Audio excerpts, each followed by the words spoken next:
নমস্কাৰ জনাবলৈছো অন্য এক খবৰ দেৰগাঁৱত কৃষক মুক্তি ছাত্ৰ মুক্তি নাৰী মুক্তি তথা চাহ শ্ৰমিক মুক্তিৰ যৌথ উদ্যোগত 5 ঘণ্টীয়া ধৰ্মঘট কাৰ্যসূচী অখিল গগৈৰ মুক্তিৰ দাবী তথা কা আইন বাতিলৰ দাবীৰে প্ৰায় 2 শতাধিক প্ৰতিবাদকাৰীয়ে এক উত্তপ্ত পৰিস্থিতি সৃষ্টি কৰা পৰিলক্ষিত হৈছে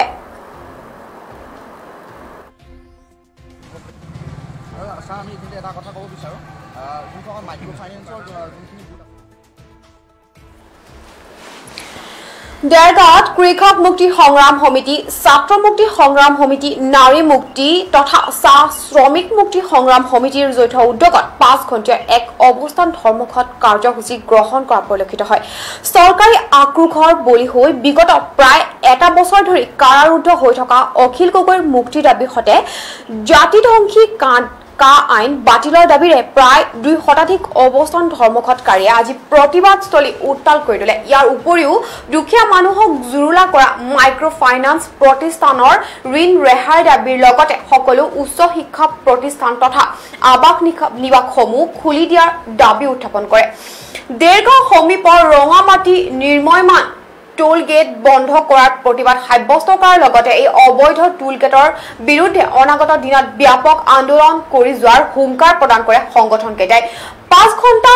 জোৰা এই প্ৰতিবাদ কাৰ্যসূচীত উপস্থিত থাকি ছাত্ৰ মুক্তি সংগ্ৰাম সমিতিৰ কেন্দ্ৰীয় সাধাৰণ সম্পাদক বিদ্যুৎ শইকীয়াই ধৰ্মঘটকাৰীসকলৰ উদ্দেশ্যি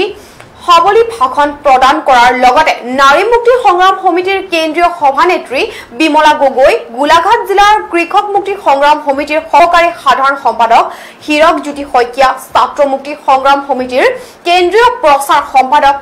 কাশ্যপ নন্দন কলিতা সমন্বিতে গোলাঘাট জিলাৰ সম্পাদক ক্ৰমে ৰূপম গগৈ জ্যোতিষ্মান বৰা সুপ্ৰতিম ৰাজখোৱাৰ লগতে দেৰগাঁও আঞ্চলিক নেতা কৰ্মীসকলো উপস্থিত থকা পৰিলক্ষিত হৈছে নাই 21ৰ নিৰ্বাচনত ৰাইজে দেখিব ইতিমধ্যে আপোনাৰ তেওঁলোকে এতিয়া কংগ্ৰেছ বিজেপি সব মিলামিলি কৰি ইজনে সিজনে ইটো পাৰি সিটো পাৰি খাল সলনি কৰি লৈছে টিম যিমানে খাল সলনি তেখেতসকলে কৰি নলক কেতিয়াবা কোনোবাজনৰ ইউডিএফৰ হৈ খেলিব কোনোবাই কংগ্ৰেছৰ হৈ খেলিব মানে বিজেপি ইউডিএফ কংগ্ৰেছ যিমানে খাল সলনি কৰি মিলামিলি কৰি নুযুজক কিয় এবাৰ কিন্তু আঞ্চলিক দলৰ চৰকাৰ হ'ব ইতিমধ্যে তেওঁলোকৰ বিৰুদ্ধে আঞ্চলিক শক্তি একত্ৰিতভাৱে যুঁজ কৰাৰ এক সংকল্প লৈছে একেলগে আমাৰ কাম চলি আছে আৰু বেছি দিন নাই 21ত তাৰ ফল ভুগিব লাগিব দেৰগাঁৱৰ যে ৰঙামাটিত যি টোল গেট এখনৰ ব্যৱস্থা কৰা হৈছে সেই টোল গেটে আপোনালোকৰ প্ৰতিক্ৰিয়া কওকচোন আজি দেৰগাঁও অঞ্চলত আজি বাট পথৰ অৱস্থা নাই আজি 4 লেন কেতিয়াই হৈ গ'ল 4 লেনৰ একো কামেই হোৱা নাই আৰু ইয়াৰ ৰাস্তা যিবিলাক ডাঙৰ ডাঙৰ গাঁত আপোনালোকে দেখিছে তেওঁলোকে ইয়াত ৰাস্তা পদূলিৰ ক্ষেত্ৰত প্ৰথম মেৰামতি কৰাৰ ক্ষেত্ৰত গুৰুত্ব দিব লাগে বা অন্যান্য সমস্যা কিমান ইয়াত বানপানীৰ পৰা আৰম্ভ কৰি দেৰগাঁও সমস্যাৰ ইমানেই সমস্যা এটা ভাৰাক্ৰান্ত এটা অঞ্চল সেই সমস্যাবিলাকৰ ক্ষেত্ৰত কেও হেঁতি খালি আকৌ দেৰগাঁৱৰ পৰা লুটিবলৈ আহিছে দেৰগাঁৱত এইবোৰ লুটিবলৈ দিয়া নহ'ব এইবাৰ প্ৰয়োজন হ'লে টোলগেট চলগেট এইবাৰ ভাঙি দিয়া হ'ব এইবিলাক ৰাইজে মানে ভাঙি দিব এনেকুৱা ধৰণৰ এটা ৰাইজে ভাবিছে আৰু ৰাইজৰ খংটো আচলতে বেছি উঠাই নাহিব আৰু ৰাইজক খং উঠিবলৈ বাধ্য নকৰিব যেতিয়া তেতিয়া ক'ৰ পৰা ইমান পইচা দি থাকিব ইমান মানুহক ইমান অত্যাচাৰ কৰিব লাগে নেকি এই টোল গেটৰ নামত সেই আপোনাৰ বিভিন্ন ধৰণৰ সামগ্ৰী নামক আজি তেলৰ পিঁয়াজৰ অন্যান্য স্কুলৰ পৰা আৰম্ভ কৰি আপোনাৰ প্ৰতিটো দিশতে কেনেকৈ চলিব ৰাইজ খংটো উঠাই থাকিলে কেতিয়াবা এই খংবিলাক বেলেগ ধৰণে বহি প্ৰকাশ হৈ যাব সেই খঙত তেওঁলোকে ৰাজনৈতিক গোটেই ব্যৱস্থাটোৱে তছনত হৈ যে নাযাব তাৰ কোনো মানে নাই এই টোলগেট কিন্তু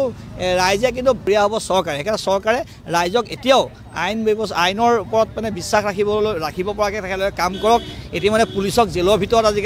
আজি আপোনাৰ কাপোৰ কানি ফালিছে কৰিব পৰা নাই এজন সাংবাদিকক ৰাজপথত হত্যা কৰা হৈছে এজন সাংবাদিকক ৰাস্তাত বান্ধি থোৱা হৈছে য'ত সাংবাদিকৰ নিৰাপত্তা নাই আৰু অকল পুঁজিবাদীৰ স্বাৰ্থতেই ক'ৰবাত টোল গেট ক'ৰ কি আঁচনি ল'লে কি কৰিলে পইচা লুটিব পাৰিব এইবিলাকৰ পৰা আচলতে চৰকাৰে আঁতৰি থাকক নহ'লে কিন্তু ইয়াৰ পৰিণাম ভোগ কৰিব লাগিব আৰু ৰাইজে ৰজা জাহ যে নাযাব তাৰ কোনো মানে নাই দিন নাই 21ৰ সৰু সৰুকৈ লোন দিয়া মানুহবিলাকক যে ইমান চৰকাৰবিলাকে যে ৰেহাই হেৰি কৰিছে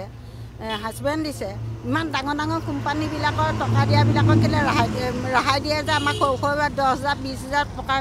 দিয়াবিলাকক কেলৈ ৰেহাই নিদিয়ে তাৰ কাৰণে মই কৈছোঁ যে সৰু সুৰাকৈ 10,000 20,000 যাৰ ধন লৈ থৈছে সেইবিলাকক ৰেহাই দিয়ক অখিল গগৈ মুক্তি কৰক আৰু গাঁওখনত যদি কিবাখিনি পৰিস্থিতি বেয়া হৈছে সেইখিনি ভাল কৰিবলৈ আপোনালোকে চিন্তা কৰক সৰু সৰুকৈ লোন দিয়া মানুহবিলাক